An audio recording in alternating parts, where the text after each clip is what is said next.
هنكمل هنا في بقية الماتيريالز اللي محتاجين ان احنا نظبطها في الفايل، ان الجزء بتاع النجيلة اللي موجود تحت ده. فخلينا نروح نقرب من الجزء اللي هنا ده ونبدأ ان احنا نشوف هنعمل النجيلة بتاعته ازاي. اسهل طريقة لعمل النجيلة اللي احنا اتكلمنا عليها قبل كده اللي هي V-Ray فر. كل اللي عليا ان انا هروح اجيب V-Ray MTL وهروح اجيب صورة جراس عادية خالص وليكن من هنا، وهضيف ده في الديفيوز وهاخد الكلام دوت انزله على البلان اللي انا حاطه هنا ده واقول له شو. وهنحتاج ان احنا نروح UVW map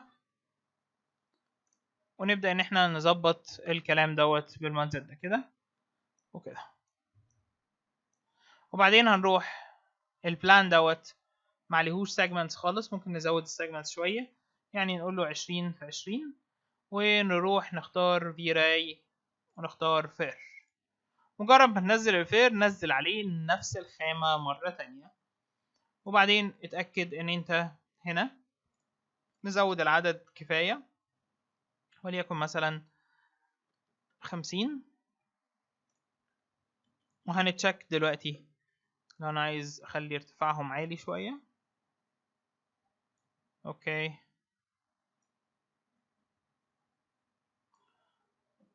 بالمنظر ده كده. وخلينا نتشك شكل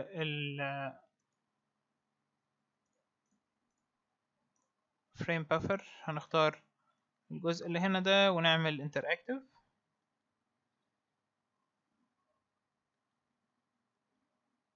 يعني هما كتير شوية، خلينا نقللهم نخليهم وليكن مثلا 30 20. هنزود الثكنس بتاعهم سنة عشان يظهروا.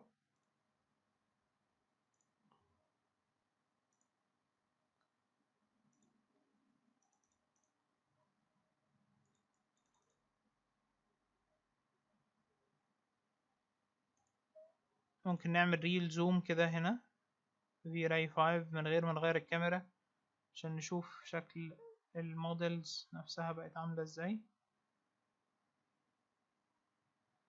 كده الثكنس بتاعهم 0.005 هيبقى كويس. ممكن احنا نطولهم شوية عشان يظهروا عندي كده. وصلوا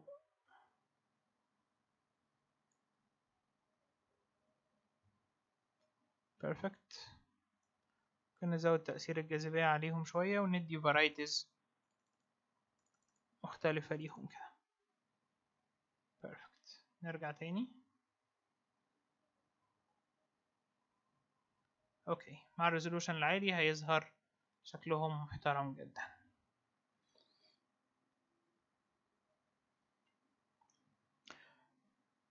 فاينالي كملوا بقى كل التفاصيل بتاعه الحاجات اللي باقيه، يعني الحاجات اللي موجوده هنا، الحاجات اللي موجوده هنا، الشباك اللي هنا قفلوه. كل الحاجات ديت هيبقى سهل ان انتوا تتعاملوا عليها، وعايز اشوف الريزلتس بتاعتكم في اسرع وقت. بالتوفيق ليكم يا شباب.